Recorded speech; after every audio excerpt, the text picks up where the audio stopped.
Norman Mailer ranks among the greatest American writers of our time. He has written on a broad range of subjects, always with a keen sense of history, politics, and controversy. From Marilyn Monroe to Picasso to Lee Harvey Oswald, Mailer now takes on in his latest biographical work, Jesus Christ.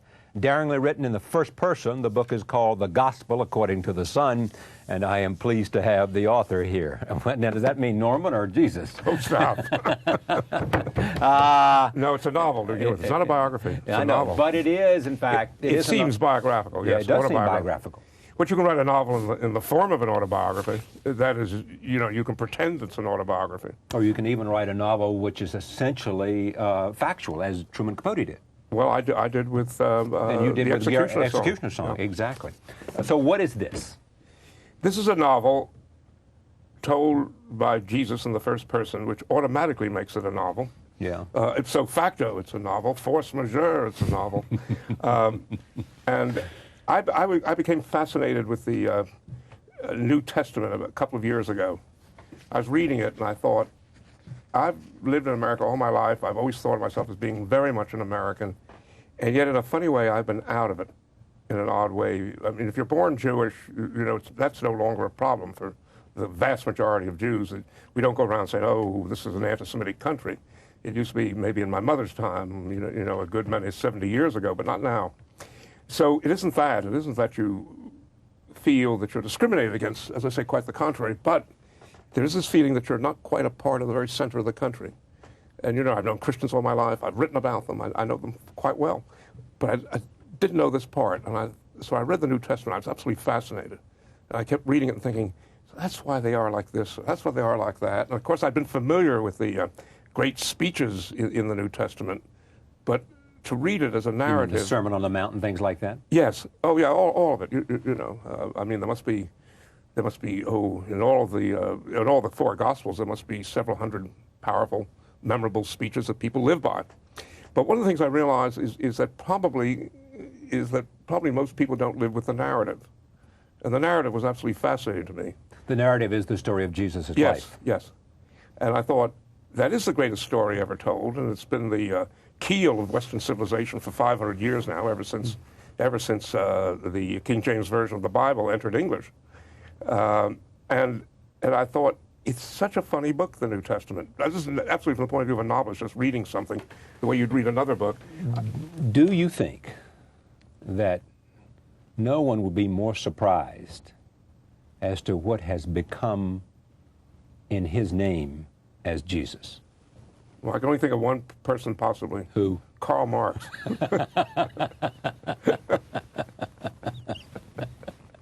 Because basically what you say, Jesus says, this is my story in your novel. Yes. This is my story. And Matthew, Mark, Luke, and John, they kind of exaggerated it because they were interested in mythology and they were interested in promoting something else. Yes. And this is sort of my story. And it's not quite as dramatic and not quite as heroic and not quite as mythological as their story. Yes. Well, I was saying let's approach the New Testament from the point of view of the man rather than the divinity. After all, in the New Testament, Jesus is the Son of God, who incidentally happens to be a man. Whereas I thought, no, he's a man who, in effect, is anointed by God. He becomes the Son of God, or he's even born as the Son of God, but he's very much a man. And I thought he's a man, and since he's also Jewish, and I do know a lot about that, I thought his life is filled with worries. He has an extraordinarily heroic life. So you see... but a heroic life filled with concerns. Most of the heroes I've known in life are filled with worries all the time. And doubts? Muhammad Ali once said to me, with the worries I've got, if I'd been a white man or a businessman, I'd be dead. To be a hero, to be a protagonist means that you live with worry all the time. All people who perform great feats always live with intense worry. And I thought that's the way to write about Jesus. All his concerns, all the things that can go wrong, all the things that are not happening the way he wants them to happen. Why is that? Because the responsibility is so large that a hero carries? Well, yes, and also, if they're a hero, then they're trying to do something very important. And if you want to do something important, you know that there are many, many ways in which something important can go badly wrong. And you're relying on other people all the time, and they can go wrong. And you're concerned. Your mind is filled with concerns. What was your Jesus, what was the Son trying to do? What was his goal? What was his purpose?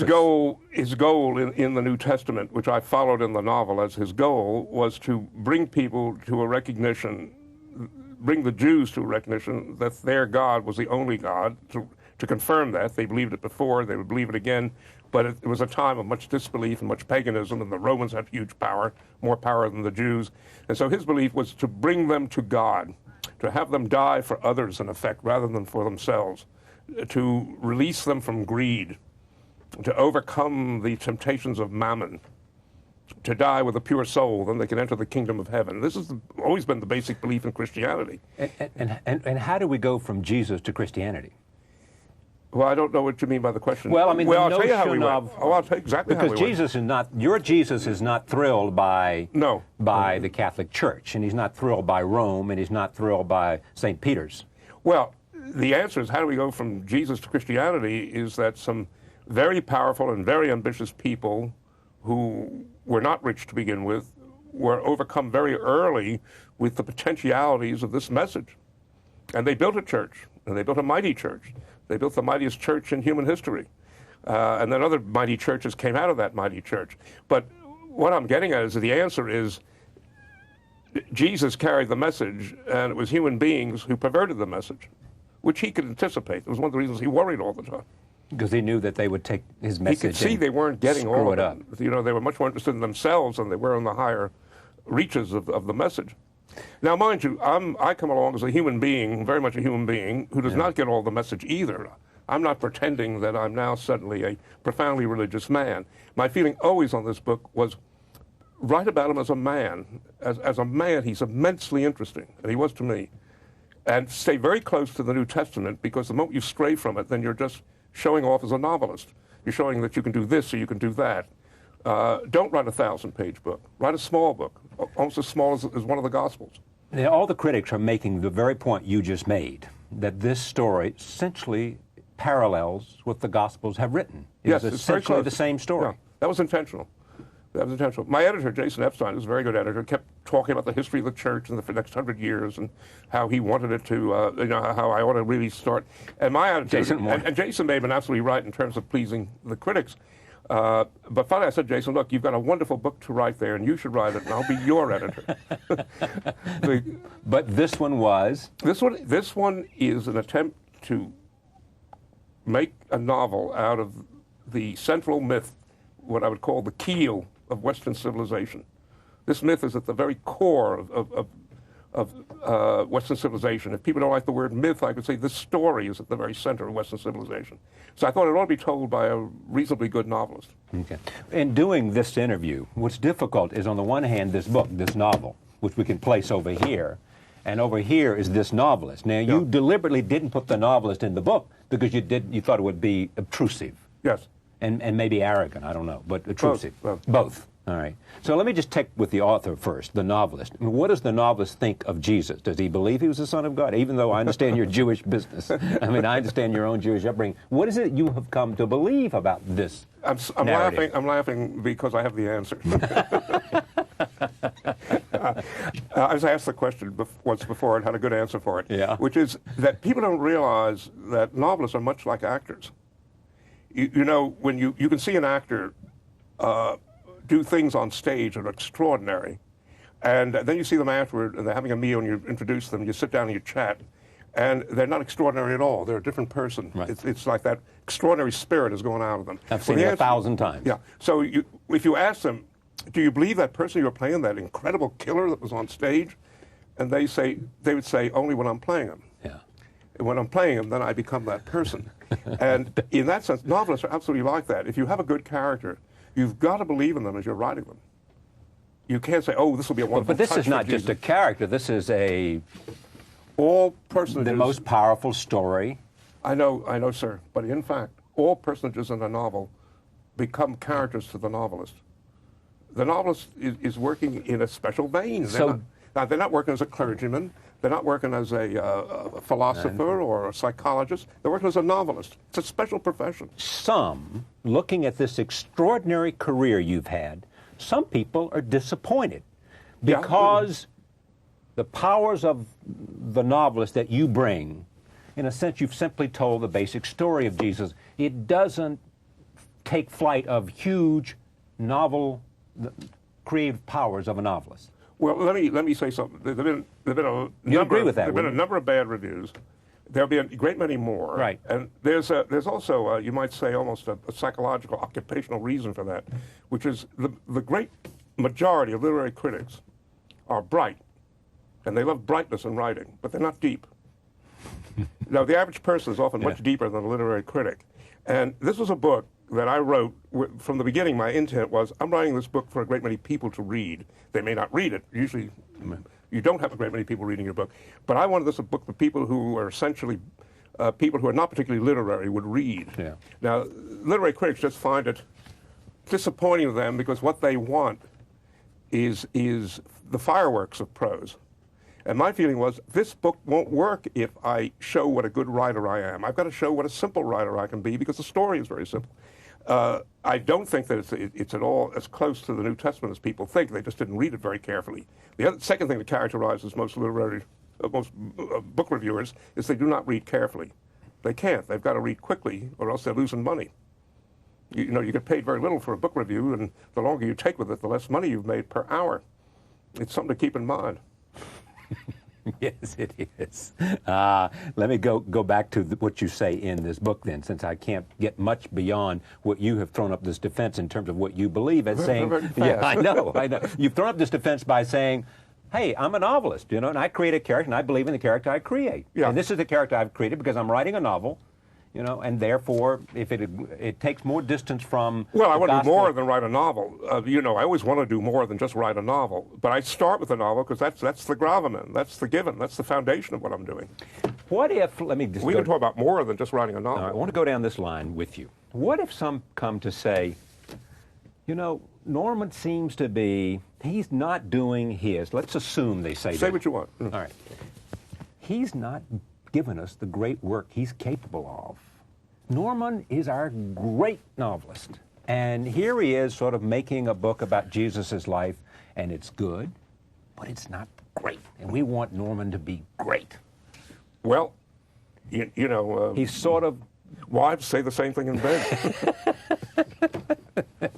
Now, come on. Now, I want you on the air to deal with the question of whether Norman is as good as he ought to be at this stage in his life.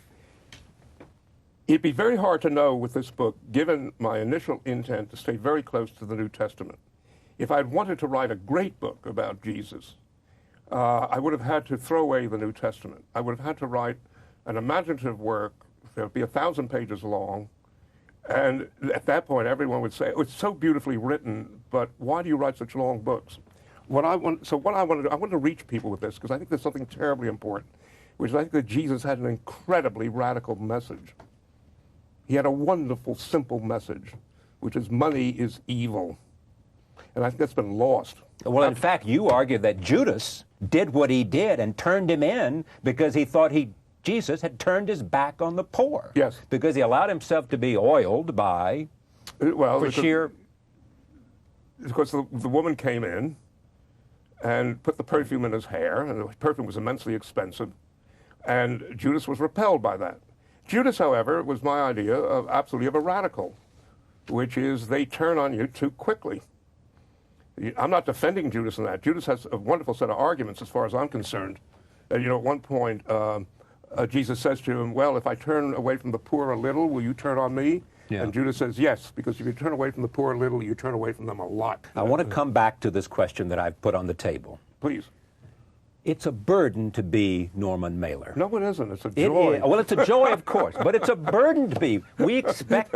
Give me half of it. Let me quote from you. I think I've got it in here somewhere. I'm Jewish. I complain a great deal. You're saying, listen, what's the use of being a writer as old as I am if you can't still take a dare? And I thought this one was fine because I have a slight understanding of what it's like to be half a man and half something else, something larger. What did that mean? Well, I then went on to talk about the fact that celebrities have a double nature built in. And that once you become a celebrity, and this is no way to compare oneself to a divinity. That's it. We're not even close to doing that. No, you didn't at all. No. Immense difference between divinities and celebrities. But nonetheless, being a I celebrity... hope so. God's sake. I hope Well, so. we don't have to hope so. We Yeah, know so. right. But the difference is that you're used to living with two personalities at once.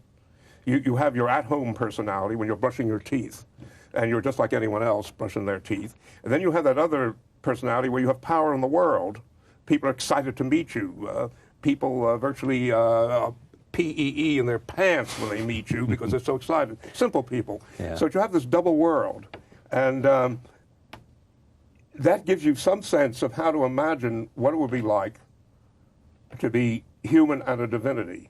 If you have a 5% purchase, Warren Beatty once said that to me, if he said if 5% of a character is in me, I can play that character. 5%. 5%. He used that figure. I thought it was a rather good figure because that's all you need if you're accustomed and trained and have spent your life becoming other than what you are. Then you use that 5% to become 95%. And so I had a small insight into what it might be like, this 5% insight into what it might be like to have a double nature. Because I'd lived with it all my life, since I was 25.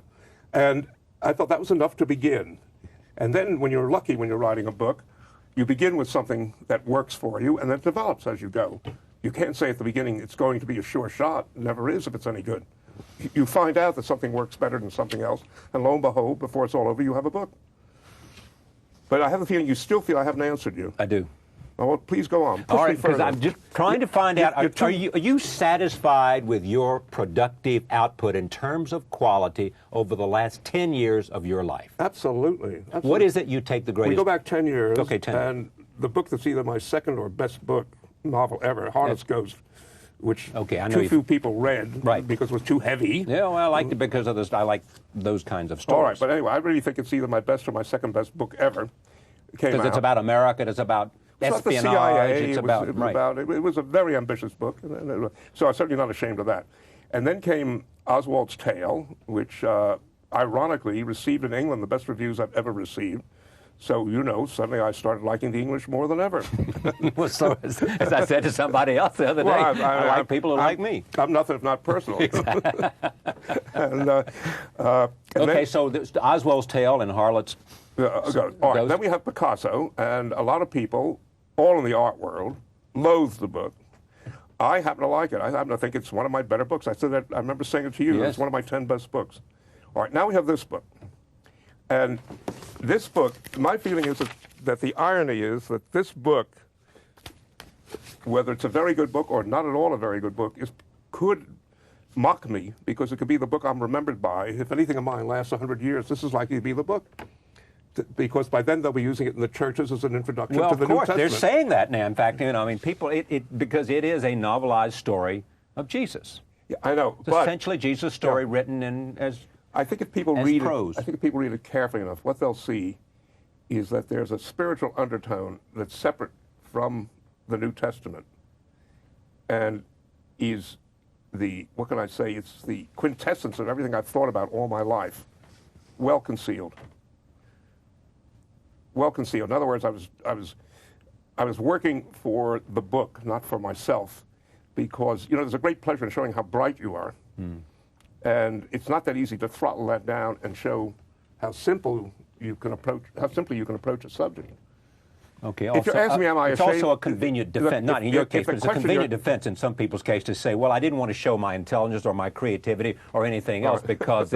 Listen, if the question you're too polite to ask is, are you ashamed of this book? The answer is no. No, I'm not asking that question at all. I'm just, for the one time, because you are a legend and you know where you stand. Look at me. Look at me. You know where you stand in America. Listen to this. Just listen to this with me.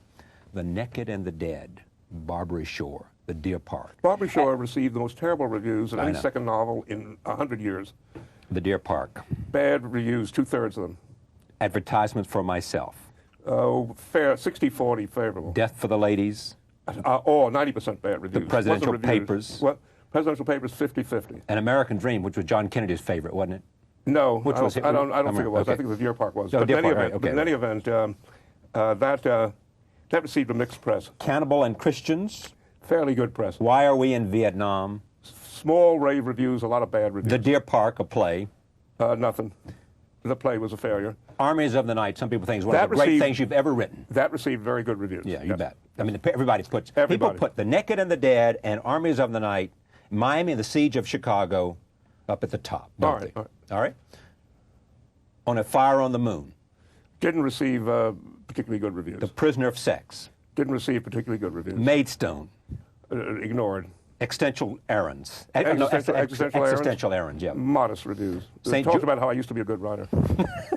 Well, that's my point. We're getting at that. St. George and the Godfather. Ignored. Right. Maryland. Received a mixed press. Right. I remember you saying in a famous Mike Wallace interview, I came to the end and I was only halfway there, or something like that. I made the mistake of trusting Mike Wallace. I will never make that mistake again. The Fight. The Fight received a few small reviews. Genius and Lust. Virtually nothing. The Executioner Song, loved. Everybody. All right. Unanimous. Yeah. So I'm batting about 160 at this point. Yes, you are. Of Women and Their Elegance. Nothing. Places and Pontifications. Pieces. Pieces, yeah. Not much. Ancient Evenings. Mixed press. That was Egypt, right? Mixed press It was Egypt, all Egypt, right? Mixed press for one of the most ambitious books written in America ever. It took me 11 years to write it. Right. And I got a bunch of smart-ass reviews. You know, come on. Tough Guys Don't Dance. That got a mixed press. Harlot's Ghost. Mixed press. Oswald's Tale. It got Michiko Kakutani, she's got an addiction now, which is to review my books 2 weeks ahead of everyone else and give it atrocious reviews. And then everybody listens and watches or something? You think it has No, it's just the first review that comes out. Right. Has a big look, okay. Charlie, if you see a terrible review. I haven't read her review. No, so. But if you read a terrible review about a book, you've got to read 3 good reviews afterward to make up for it. That's right, you do. And Michiko knows what she's doing. I don't know why, but she... Have you ever talked to her about it? I met her 20 years ago. She did a modest interview with me, and to my knowledge, I've never spoken to her since. Yeah.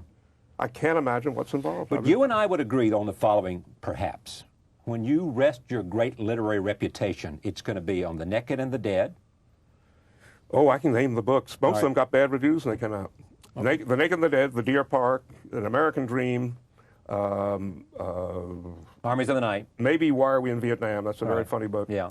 Certainly The Armies of the Night, Miami and Chicago. Right. The Executioner Song. Right. Maryland in a funny way. Yeah.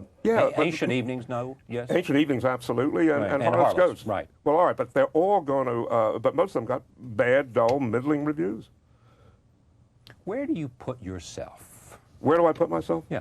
Among novelists of the second half of the 20th century. Well, I don't have to take too much time deciding that I'm in the top 5. No, you don't. After that, it's like climbing mountains. You really, if you climbed mountains 100 years ago, no one knew which was the highest mountain. Okay. They didn't have the instruments to measure it. You and Saul Bellow. Yeah. Updike. John Updike. Roth. Philip Roth. And I'm going to leave the 5th open, because I don't want to get a bunch of guys angry. And not to mention the women. The Gospel According to the Sun. My thanks to Norman Mailer. Tomorrow night, Lisa Kudrow of Friends, Donald Marin, the chairman of Payne Weber, and Joan Rivers of Comedy. See you then.